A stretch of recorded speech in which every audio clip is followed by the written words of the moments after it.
Iran ने Israel पर इतिहास का सबसे बड़ा हमला करते हुए 181 बैलिस्टिक मिसाइलें दाग दी है। इजराइल पर ईरानी हमले के बाद अब दोनों देशों के बीच युद्ध की नौबत आ गई है। इजराइल ने ईरान को तबाह करने की कसम खाई है। बयान जारी कर कहा गया है कि ईरान को कब, कैसे और कहां जवाब देना है ये हम तय करेंगे।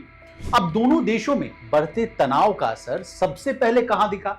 इसके अलावा दोनों देशों से भारत के अच्छे व्यापारिक रिश्ते हैं और ईरान और इजराइल पर भारत की निर्भरता भी काफी है। ऐसे में अगर ये वॉर नहीं रुकता है या टेंशन और विकराल रूप ले लेती यानी बढ़ती है तो भारत को क्या नुकसान होगा? इसके अलावा इजराइल भारत में सबसे ज्यादा क्या होता है लेन देन यानी ट्रांजैक्शन? ईरान के साथ कैसे हैं भारत के रिश्ते? क्या भारत की डिफेंस सप्लाई पर भी तो असर नहीं पड़ेगा? बताएंगे सब कुछ आज की इस डिटेल्ड रिपोर्ट में। नमस्कार, आप देख रहे हैं लोकमत हिंदी और मैं हूं आपके साथ विशाल शर्मा।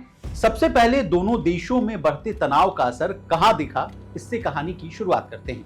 इजराइल और ईरान के बीच तनाव बढ़ने से दुनिया भर में चिंता जो है वो बढ़ गई और इसके साथ ही ग्लोबल मार्केट्स भी दहशत में आ गए।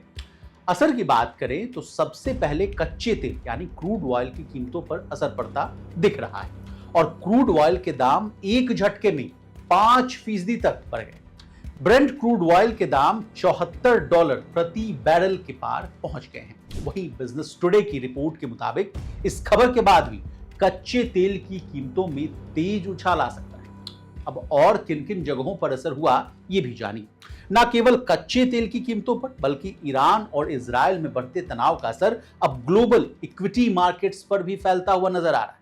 जहां एक और S&P 500 यानी जो अमेरिका का शेयर बाजार का एक सूचकांक है उसमें 1.4% तक की गिरावट देखने को मिली, तो वहीं डाउ जोन्स और नैस्डैक ये भी अमेरिका के शेयर मार्केट का एक और सूचकांक वो भी लाल निशान पर ट्रेड करते हुए नजर आ रहे।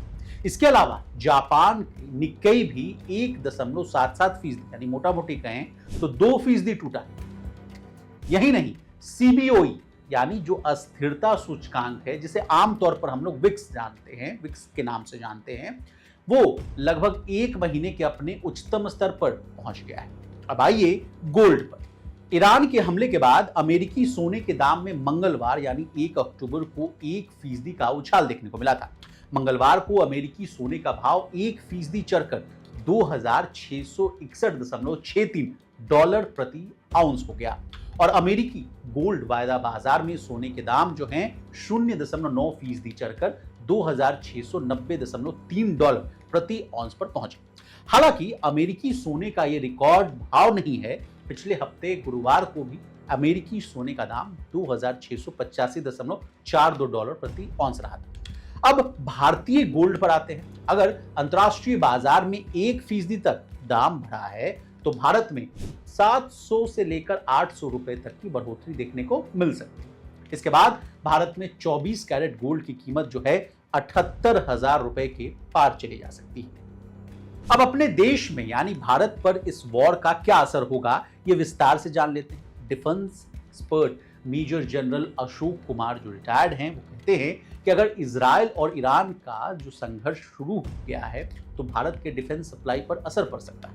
रूस और यूक्रेन संघर्ष के बाद रूस से आने वाली सप्लाई पर भी असर हुआ तो भारत ने विकल्प के तौर पर USA, इजराइल और नाटो देशों को देखा। लेकिन अगर इजराइल ईरान संघर्ष होता है तो उसमें US की एंट्री तो होगी ही। ऐसे में US, इजराइल और नाटो देश इस संघर्ष में उलझ जाएंगे। इजराइल हमास संघर्ष में इजराइल पहले ही उलझा हुआ है। ऐसे में अगर LAC पर चीन कुछ हरकत करता है और चीन से विवाद बढ़ता है तो हमारे सपोर्ट और सप्लायर अपनी ही लड़ाई में व्यस्त हों, जिसका असर जो है भारत पर भी पड़ सकता है। वैसे भी इजराइल और ईरान दोनों भारत के लिए अहम थे। इजराइल भारत का स्ट्रैटेजिक सप्लायर है तो सेंट्रल एशिया रिपब्लिक और ईस्ट यूरोपियन देशों तक कनेक्टिविटी के लिए ईरान अहम है भारत के लिए। इसलिए भारत चाबहार पोर्ट में ईरान के साथ मिलकर काम कर रहा है।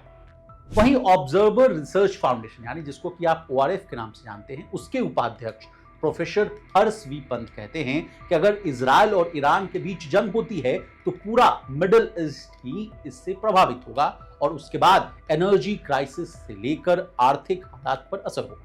ये बहुत सीरियस क्राइसिस होगी। उसमें यह भी देखना होगा कि हमारी लेबर फोर्स जो वहां है उसे कैसे बचाया जाए, वापस लाया जाए। ये देखना होगा कि हमारी एनर्जी की जरूरतें कैसे पूरी होगी। अगर मिडिल ईस्ट से नहीं आ रहा तो कहां से आएगा।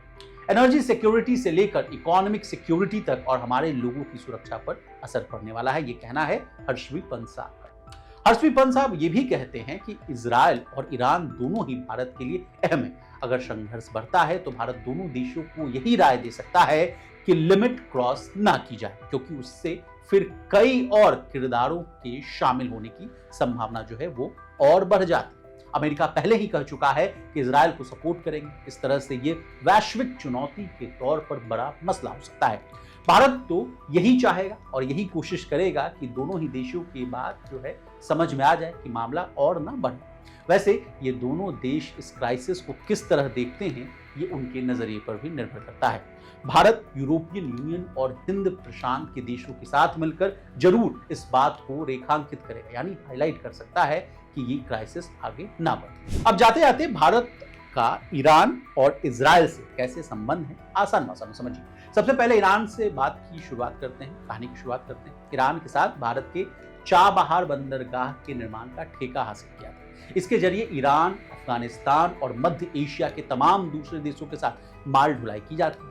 यह बंदरगाह INSTC यानी कि international north south transport corridor का हिस्सा है, जिसमें भारत एक अहम साझेदार है। अगर इजराइल की बात की जाए तो उसके लिए भारत एक बड़ा निर्यातक देश है। वैसे इजराइल के साथ भारत ने साल 1992 से ही कूटनीतिक संबंध स्थापित किए, लेकिन थोड़े ही समय में भारत के साथ इजराइल के बहुत अच्छे व्यापारिक संबंध बने। फिलहाल रक्षा क्षेत्र को छोड़ दिया जाए तो भी इजराइल के साथ भारत का साल 2022-23 में $10 अरब का व्यापार हुआ है। इसमें भारत के निर्यात की हिस्सेदारी अहम है। भारत इजराइल को हीरे निर्यात करता है। बीते साल में इजराइल भारत का 32वां सबसे अधिक व्यापारिक वाला साझेदार भी रहा है। रक्षा क्षेत्र की अगर बात की जाए तो इसमें भी इजराइल भारत का एक बड़ा सहयोगी बना हुआ है। अब हमने आपको ईरान इजराइल वॉर, इसके इम्प्लीकेशंस के बारे में तमाम जानकारियां दे दी। आपको हमारी ये रिपोर्ट कैसे लगी कमेंट करके जरूर बताइएगा। इसी तरह देश और दुनिया और बिजनेस से जुड़ी तमाम ताजा तरीन खबरों के लिए बने रहिए हमारे साथ। देखते रहिए लोकमत।